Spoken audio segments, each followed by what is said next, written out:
shooting at a home located at 4356 Hickory Hollow Road here in Gastonia.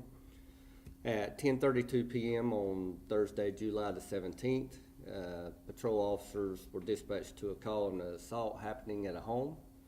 When officers arrived minutes later, they encountered a male relative of the suspect in the driveway of the home, who indicated that the suspect in the home was armed and had fired at least one shot.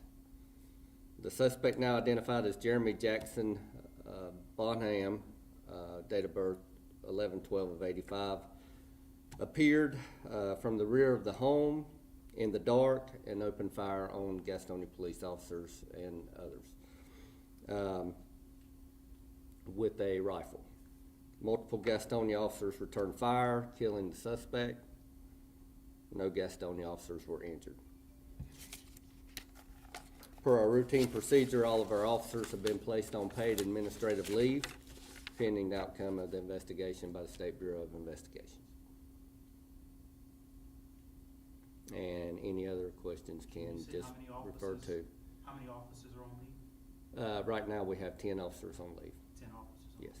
And I'm assuming there was a standoff also that preceded the shooting. Can you tell me something about that? There was time. I know that it's the full details of everything, but yeah, there was a time between the officers getting there and meeting with the relative out in the driveway, and trying. Typically, we're not going to be quick to rush in on anything. Emotions and reasoning. You want emotions to come down and things to see if we can. A lot of times, whether you negotiate or things of that nature to try to de-escalate, and times on everybody's side it benefits us, and as things go on, a lot of times we can avoid situations like this, but this wasn't the case. How long did negotiations last before the suspect fired shots? I know it probably happened right before midnight, I would say, and so they arrived at 10:32. So an hour and a half. Or so. Yeah. The male relative that was encountered by officers outside the home, was that a child? No. Okay. If you can, Chief, were there any commands or anything given to the guy with the rifle before he fired, or after, or before police fired? That's under investigation.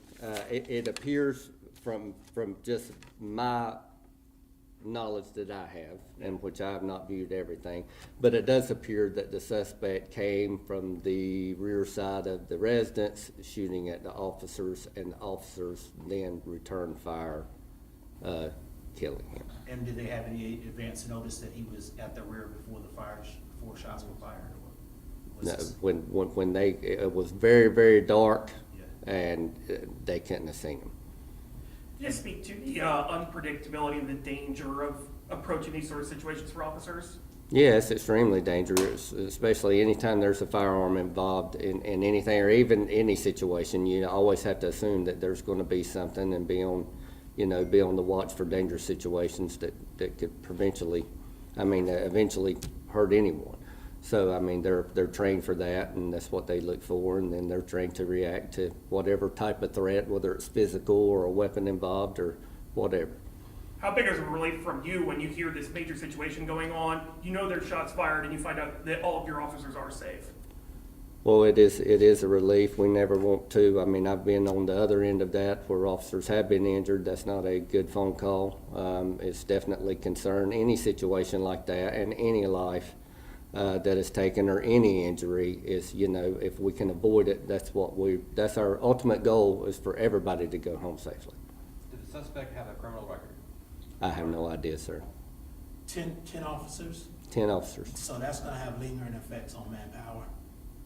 Yes, that is definitely a challenge, but we do have, I can tell you, we've got a lot of good relationships with law enforcement across the county and outside of our county that are more than willing to help us out in the event we were to need anything. So we've got great relationships with other local law enforcement agencies. Have police been to that home before? I couldn't tell you that, ma'am. I've not looked into that. Chief, were there any, I know we heard something about a possibility of a flashbang, were there any attempts made to get this individual out of the house before he ends up firing a shot? Yeah, to get them out of the house, Yes. yeah, I mean, there was a lot of, I know that there was talking, Yes. whether it be intercom or something, but that's all I know. The details, the fine details, it's gonna be up to the SBI to determine that. You guys, you gotta do your job, but at the same time, I know it's gotta be hard. This guy's a veteran, so it's kinda like one of your own. You know, you guys taking on any mental health, help that these officers will be getting? Oh, yes, definitely. As far as mental health, I mean, I can tell you, I can't tell you the state of anyone, you know, but I can definitely say mental health is a real issue across our country, across the world, really, and that we treat it very seriously here at the Gastonia Police Department. And anything, we have peer support teams, we have other counseling, things of that nature to help anyone that might be struggling with whatever issue. Our employees are very important to us. They're our most valuable asset. Without our employees, we're nothing. And it's going to be hard to provide that community service if we don't have good, healthy employees. So we do everything, take that very seriously.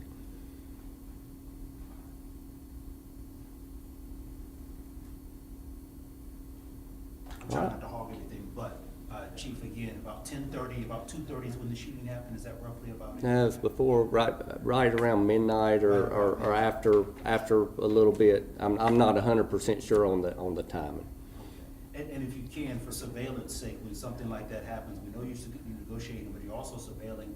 Can you talk to us about the steps that you guys took in surveillance? We hear some neighbors are saying that there may be a robot used in this situation or something. Every possible thing that we can use. We've got a lot of tools on special teams, from drones to robots to, and I don't know specifically what we use, but anything that was applicable that we could have done.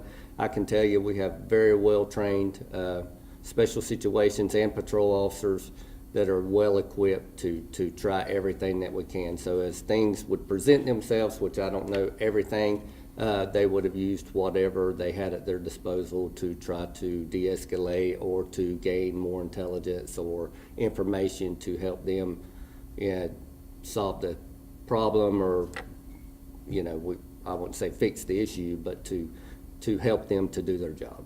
And when they fired, was he inside or outside? Outside He was the outside, house. in the backyard? Yes, he, like I say, he came from a very dark corner of the back and fired upon the officers, and they returned fire. And do we know, it looks like from the markings on the ground that there were a lot of shots fired in one area. Were police all in one specific area up front when that happened? Well, yes, I would imagine they were all over, but I would, you know, behind cover for sure. So they're going to be grouped behind certain objects and things to provide cover and concealment. And it was an evacuation, I think, for a gas leak, but I'm not sure if it's related to you guys at all. There were some homes that were evacuated.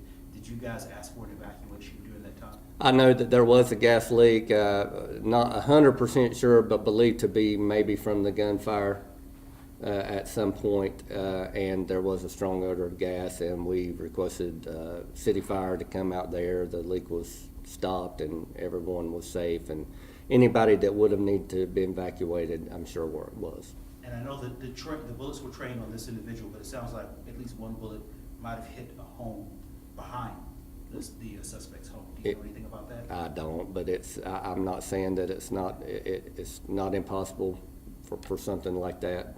I mean, it could have happened, but I'm not aware of it. Any additional injuries or wounds at all as a result of the shooting that happened last night? Not that I've been briefed on. No, sir. He was a veteran. I'm not 100% sure. How many weapons were found? I did not do the search. The SBI would have done that whole investigation. That would be a question better suited for them. And with your situation, the 10 shots were fired, the 10 officers that are on leave represent 10 guns discharged, I take it, correct? Yes, Yeah, because typically you don't put folks on leave who don't fire weapons. correct.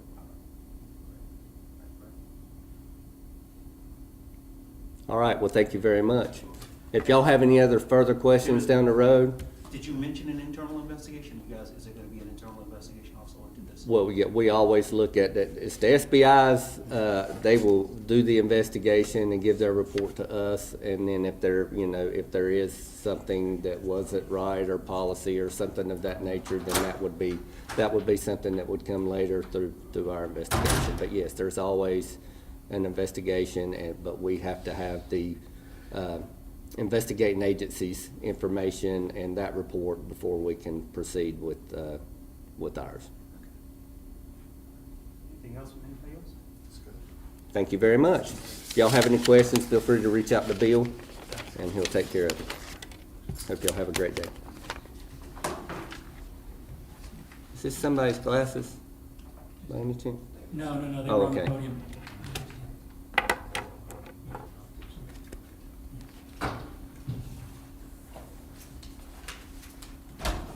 Anybody need a release?